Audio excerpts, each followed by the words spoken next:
G ഈ വരി ഒന്ന് വായിച്ചു നോക്കിയേ. Creating opportunities for growth for expansion. യാ എന്ന് വെച്ചാൽ മനസ്സിലായത് എന്താണെന്ന് പറയാമോ? നമ്മള് ഓപ്പർച്യൂണിറ്റീസ് ക്രിയേറ്റ് ചെയ്യണം, നമ്മൾ ഗ്രോത്തോ അല്ലെങ്കിൽ എക്സ്പാൻഷനോ നടക്കണം എന്നുണ്ടെങ്കിൽ. അതായത് ഗ്രോത്തിനും എക്സ്പാൻഷനും വേണ്ടിയിട്ടുള്ള ഓപ്പർച്യൂണിറ്റിനെ ക്രിയേറ്റ് ചെയ്യണം. ആ പറയുന്ന പണീനെയാണ് ബിസിനസ് ഡെവലപ്മെന്റ് എന്ന് പറയുന്നത്.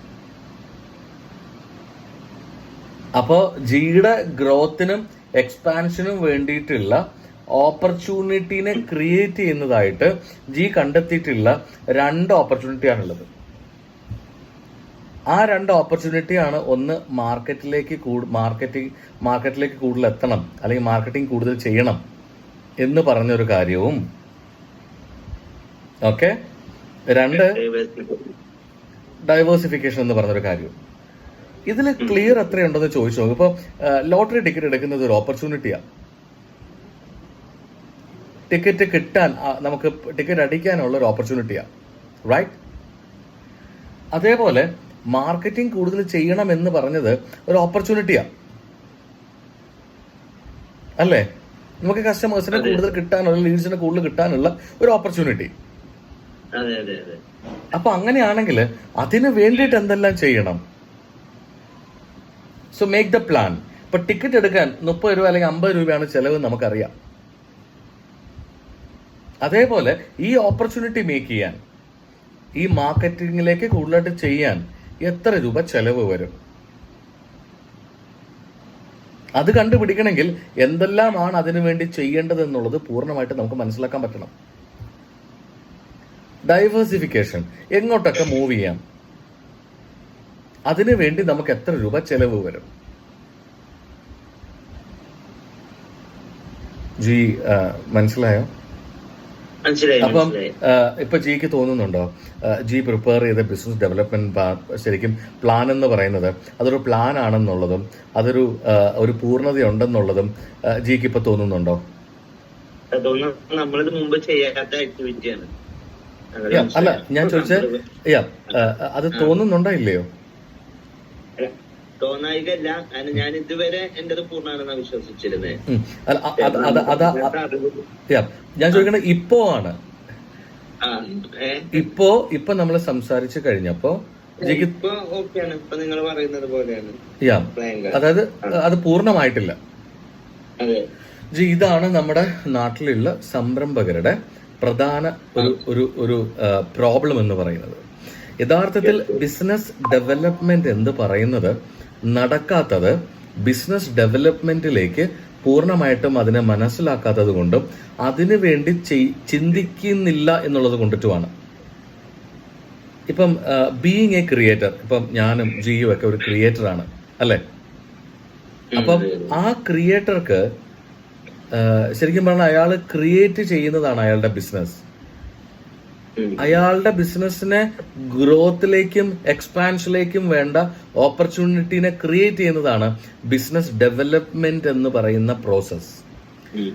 പലപ്പോഴും സംരംഭകർ കരുതുന്നത് ഈ ഓപ്പർച്യൂണിറ്റി ഇങ്ങോട്ട് വരും എന്നുള്ളതാണ്. ഒരിക്കലും വരില്ല. നമ്മളിതിനെ ക്രിയേറ്റ് ചെയ്യുന്നതാ. അറിഞ്ഞോ അറിയാതെയോ നേരത്തെ പ്രവർത്തനങ്ങളിൽ നമ്മൾ ചെയ്തു പോകുന്ന ബാക്ക് എൻഡ് റിസൾട്ട് തന്നെയാണ് നമുക്കിതിന് റിസൾട്ടായിട്ട് കിട്ടുന്നത്, ഡെവലപ്മെന്റിലേക്ക് കിട്ടുന്നത്. അപ്പൊ ഞാനിപ്പോൾ പറയാൻ ആഗ്രഹിച്ച പോയിന്റ് എന്താണെന്ന് വെച്ച് കഴിഞ്ഞാൽ, ബീയിങ് എ ക്രിയേറ്റർ, നമ്മളൊരു ക്രിയേറ്ററാണ്. ബീയിങ് എ ക്രിയേറ്റർ, നമ്മുടെ ബിസിനസ്സിനെ ക്രിയേറ്റ് ചെയ്യുന്നത് നമ്മളാണ്. ഒരു ക്രിയേഷൻ സംഭവിക്കുന്നത്, അതായത് ഒരു ആക്ഷൻ നടക്കുന്നത് ഏറ്റവും ആദ്യം ചിന്തയിലൂടെയാണ്, തോട്ടിലൂടെയാണ്. നേരത്തെ പറഞ്ഞു നമ്മളിങ്ങനെ അല്ലായിരുന്നു ചിന്തിച്ചിരുന്നത്, അല്ലെങ്കിൽ എൻ്റെ ചിന്തയിൽ അത് പൂർണ്ണമായിരുന്നു എന്ന് പറഞ്ഞിരുന്നു. അപ്പോൾ എൻ്റെ ആ ചിന്ത എന്ന് പറയുന്നത് യഥാർത്ഥത്തിൽ നമ്മുടെ ബിസിനസ് ഡെവലപ്മെന്റിന്റെ യഥാർത്ഥ പ്രോസസ്സിലൂടെ അല്ല ചിന്തിക്കുന്നത് കൊണ്ടിട്ടാണ് നമുക്ക് അതിലേക്ക് ചിന്തിക്കാത്തത് കൊണ്ട് നമുക്ക് അതിലേക്ക് എത്താനുള്ള ബുദ്ധിമുട്ട്. അപ്പം ആ ചിന്തയിലേക്ക് എത്തുക എന്ന് പറയുന്നതാണ് നമ്മുടെ ഒന്നാമത്തെ ഘടകം എന്ന് പറയുന്നത്. ഇത് ഞാൻ നവാജി എന്നെ ഏൽപ്പിച്ചത് നവാജിയുടെ ബിസിനസിന്റെ ഡെവലപ്മെന്റ് ആണെങ്കിലും ഞാൻ നവാജിനാണ് ഇപ്പോൾ ചിട്ടപ്പെടുത്തുന്നത്. കാരണം because you are in the driving seat. അപ്പം ആ ഡ്രൈവിംഗ് സീറ്റിൽ ജി ഇരിക്കുന്നത് കൊണ്ട് തന്നെ എനിക്ക് ജീനെ ചിട്ടപ്പെടുത്തിയേ പറ്റൂ. കാരണം എങ്കിലാണ് ജി അത്തരത്തിൽ ചിന്തിച്ച് ഇതിനെ മുന്നിലേക്ക് കൊണ്ടുപോകുക. കാരണം ആ ഒരു ചിന്ത വരുമ്പോൾ ആ ചിന്തയെ പ്രോസസ്സ് ചെയ്ത് അതിനൊരു പ്ലാൻ ആക്കും, എന്നിട്ടേ ആക്ഷനിലേക്ക് പോവുള്ളൂ. നമ്മുടെ ബിസിനസ് നമുക്ക് ഡെവലപ്പ് ചെയ്യണം. ഓക്കെ, എൻ്റെ കൂടെ നിൽക്കുന്ന അല്ലെങ്കിൽ എന്നെ അടുത്തേക്ക് വരുന്ന അല്ലെങ്കിൽ മെന്ററി എടുക്കുന്ന സംരംഭകർക്ക് ഞാൻ കൊടുക്കുന്ന ഏറ്റവും വലിയ ഓപ്പർച്യൂണിറ്റി എന്ന് പറയുന്നത് 2 കാര്യങ്ങളാണ്. ഒന്ന്, റിസ്കിനെ അനലൈസ് ചെയ്യാനുള്ള കപ്പാസിറ്റി, അല്ലെങ്കിൽ റിസ്കിനെ കൂടുതൽ കാണാനുള്ള കപ്പാസിറ്റി. 2 ഓപ്പർച്യൂണിറ്റിനെ മനസ്സിലാക്കുക എന്നുള്ളതാണ്. ഈ സാധനം പറഞ്ഞു തന്നു കഴിഞ്ഞാൽ നമുക്ക് മൂവ് ചെയ്യാൻ പറ്റും യഥാർത്ഥത്തിൽ. പക്ഷെ ഞാനൊരു കാര്യം ചോദിക്കട്ടെ, ചിട്ടപ്പെടാത്ത ഒരു മനുഷ്യന് ചിട്ടപ്പെടുത്തിയ ഒരു പ്രോസസ്സ് കൊടുത്താൽ അവനത് പെട്ടെന്ന് ചെയ്യാൻ പറ്റുമില്ലയോ? ചിട്ടപ്പെടാത്ത ഒരാൾക്ക് പെട്ടെന്ന് ചെയ്യാൻ കഴിയോ ഡൗട്ടാ? യെസ്, പെട്ടെന്ന് ചെയ്യാൻ കഴിയില്ല. ഇപ്പം നമ്മുടെ ഓഫീസിലിരിക്കുന്ന ഒരാള് നമ്മുടെ വോക്ക് കഴിഞ്ഞ് വൈകുന്നേരം അയാൾ ഇറങ്ങി കൂട്ടുകാരുമായിട്ട് കറങ്ങി നടന്ന് രാത്രി ഒരു 1:30-2 മണിയാകുമ്പോൾ കയറി കിടന്നുറങ്ങി ഉറങ്ങുന്ന ശീലമുള്ളവരോ അങ്ങനത്തെ ശീലം പോകുന്ന ഒരാളാണെങ്കിൽ റെഗുലറായിട്ട് അയാൾക്ക് രാവിലെ ഒരു 8:30-9 മണിയാകുമ്പോൾ നമുക്ക് ഓഫീസിൽ എത്താൻ പറ്റുമോ? നമ്മൾ സിസ്റ്റം വെക്കുക, രാവിലെ 9 മണി തൊട്ട് 5:30 വരെയാണ് നമ്മുടെ ഓഫീസ് സമയം എന്ന് നമ്മൾ വെച്ചാൽ അയാൾക്ക് അവിടേക്ക് ജോയിൻ ചെയ്യാൻ പറ്റുമോ? ഇല്ല, കഴിയില്ല. അപ്പോൾ ഇവിടെ അതുകൊണ്ടിട്ടാണ് ഇത്രയും ഡീപ്പായിട്ട് ഞാൻ ഇതിനെപ്പറ്റി സംസാരിക്കുന്നത്.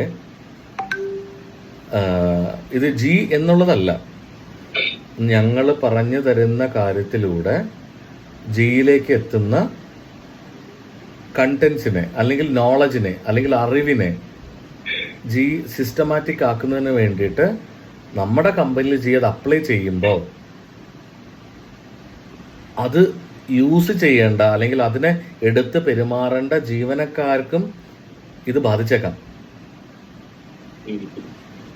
അതിന് ജി ശരിയായ ചിന്തയിലേക്ക് അതിന് ഉൾക്കൊണ്ടെങ്കിൽ മാത്രമാണ് ശരിയായ ശൈലിയിലൂടെ ജിയുടെ കമ്പനിയെ സിസ്റ്റമാറ്റിക് ആക്കാൻ കഴിയുള്ളൂ. അതിന് ഏറ്റവും ആദ്യം ജി മനസ്സിലാക്കേണ്ടത് ബിസിനസ് ഡെവലപ്മെന്റ് എന്താണെന്നുള്ളതും അതിനു വേണ്ടി കണ്ടെത്തുന്ന അല്ലെങ്കിൽ ക്രിയേറ്റ് ചെയ്യാൻ പോകുന്ന ആ ഓപ്പർച്യൂണിറ്റിയെ എന്ത് റിസൾട്ട് ജിക്ക് തരുമെന്നുള്ളതിനെ മനസ്സിലാക്കണം.